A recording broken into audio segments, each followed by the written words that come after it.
Smartphone যদি আপনি ঠিকমতো চার্জ না দেন তাহলে খুব বড়সড় একটা বিপদ হয়ে যেতে পারে। এমনকি এই বিপদের কারণে আপনার মৃত্যু পর্যন্ত ডেকে আনতে পারেন আপনি নিজেই। আমাদের মধ্যে অনেকেরই ভুল ধারণা রয়েছে যে স্মার্টফোনের মধ্যে খুব ভালো সেন্সর রয়েছে যেটা কিনা ফুললি ব্যাটারিটা চার্জ হওয়ার পরে অটোমেটিক চার্জটা ডিসকানেক্ট করে ফেলে। সো এটা নিয়ে আপনারা খুব বেশি ভুল করে ফেলেন। বিকজ যদি আমি আপনাদের একটা উদাহরণ দেই, আপনি রাতে ফোনটাকে চার্জে লাগিয়ে ঘুমিয়ে পড়লেন এবং আপনার ফোনটা 1 থেকে 2 ঘন্টার মধ্যে ফুলি চার্জ হয়ে গেল। তারপর আপনার স্মার্টফোনটা চার্জ নেওয়া বন্ধ করে দেবে। কিন্তু আপনারা সকলেই আপনাদের স্মার্টফোনে কোনো না কোনো অ্যাপ ইউজ করে থাকেন অথবা ইন্টারনেট কানেকশন অন করে ঘুমিয়ে পড়েন। তো সেই ক্ষেত্রে পুরো রাতভর স্মার্টফোনের চার্জটা 1 থেকে 3% এর মতো ড্রেন করে থাকে। এটা যে কারো স্মার্টফোনেই হতে পারে। তো যখনই কিনা আপনার স্মার্টফোনের চার্জটা 100 থেকে 99 তে নেমে আসবে তখনই আবার সেই স্মার্টফোনটা চার্জ নেওয়া শুরু করে দেবে। তাহলে লাভ কি হলো? সারা রাত এরকমই চলতে থাকবে। আপনার ফোনের ব্যাটারিটা ফুল চার্জ হওয়ার পরে চার্জটা ডিসকানেক্ট হয়ে যাবে। আবার যখন কিনা 1% অথবা 2% চার্জ কমে যাবে, আবার সেই চার্জিং লাইনটা আগের মতো কাজ করবে। এই ক্ষেত্রে আপনার ব্যাটারির যে সার্কেলটা রয়েছে, সেই সার্কেলের লাইফ স্প্যানটা অনেক বেশি কমে আসবে। তো এই ব্যাটারির সার্কেল অথবা চার্জিং সার্কেলটা কি? দেখুন, স্যামসাং এর মতো কোম্পানি 2017 কি 18 সালে নিজেদের লঞ্চ ইভেন্টেই বলে দিয়েছিল তাদের স্মার্টফোনের ব্যাটারি ইয়ার বাই ইয়ার 5% থেকে 8% ডিক্রিজ করবে। তো এটা কেন করবে? আমাদের সবারই স্মার্টফোনে লিথিয়াম আয়ন অথবা পলিমার ব্যাটারিগুলো রয়েছে এবং এই ব্যাটারিগুলো 400 থেকে 500 বার চার্জ হওয়ার পরে দুর্বল হতে থাকে। মানে হলো গিয়ে 0 থেকে 100% চার্জ করলে সেটা একটা সার্কেল হবে এবং এভাবে করে 400 থেকে 500টা সার্কেল যখন কিনা সেই ব্যাটারিগুলো কমপ্লিট করে ফেলবে, তারপর থেকে ব্যাটারির আয়ুটা কমতে থাকবে। তো এই ক্ষেত্রে হয়তো আপনিও চাইবেন না বা আমিও চাইবো না যে আমাদের স্মার্টফোনের ব্যাটারি এত দ্রুত খারাপ হয়ে যাক। এখন কোশ্চেন হচ্ছে গিয়ে আপনাদের স্মার্টফোন কিভাবে চার্জ করলে সবচেয়ে বেশি ইউজ করতে পারবেন আপনারা আর ব্যাটারি লাইফটাও খুব বেশি সুরক্ষিত থাকবে।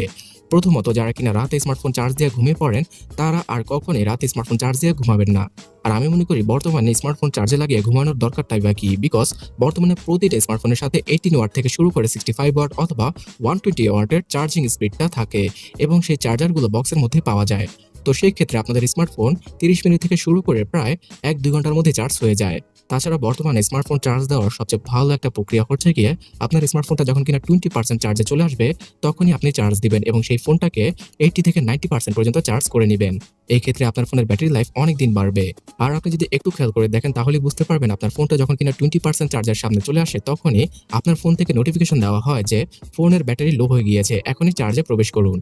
তাছাড়া 80 থেকে 90% চার্জ হলে সেটাকে আনপ্লাগ করতে বলা হয়। তো স্মার্টফোন মেকাররাও জানে যে তাদের স্মার্টফোনের ব্যাটারি কিভাবে চার্জ করলে ব্যাটারি অনেক দিন টিকবে, তাই অবশ্যই এই টেকনিকটা ফলো করার চেষ্টা করবেন। এছাড়া আপনার স্মার্টফোন থেকে আরো বেশি চার্জিং ব্যাকআপ পাওয়ার জন্য আপনারা ফোনটিকে সবসময় পাওয়ার সেভিং মোডে ইউজ করতে পারেন।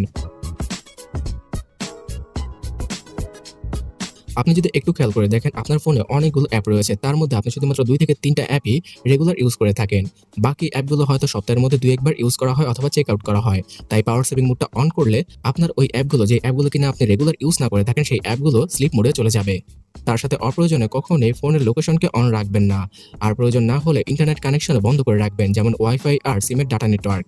তার সাথে আপনারা অনেকেই অটো রোটেটের অপশনটাকে অন করে রাখেন, এটাকে প্রয়োজন না হলে অফ করে রাখবেন। বিকজ যখন কিনা সেন্সরগুলো কাজ করতে থাকে আপনার স্মার্টফোনে তখন ফোনটা অনেক বেশি চার্জ কনজিউম করে থাকে। তাই অটো রোটেশন বা অটো ব্রাইটনেস এই অপশনগুলো আপনারা প্রয়োজন না হলে অন করবেন না। আর অবশ্যই যখন কিনা হাই গ্রাফিক্সে কোনো গেম খেলবেন আপনার স্মার্টফোনে তখন যদি আপনার ফোনটা অতিরিক্ত হিট আপ হয়ে যায় তাহলে সেই ফোনটাকে রেস্টে রাখতে দিন, যাতে করে সেই ফোনটা আবারও ঠান্ডা হয়ে যায়। না হয় আপনার ফোনের ব্যাটারিটা অনেক বেশি ড্রেন হবে খুব তাড়াতাড়ি। আর এভাবে চলতে থাকলে আগামীতে আপনার ফোনের ব্যাটারির লাইফটা অনেক দ্রুতই শেষ হয়ে যাবে।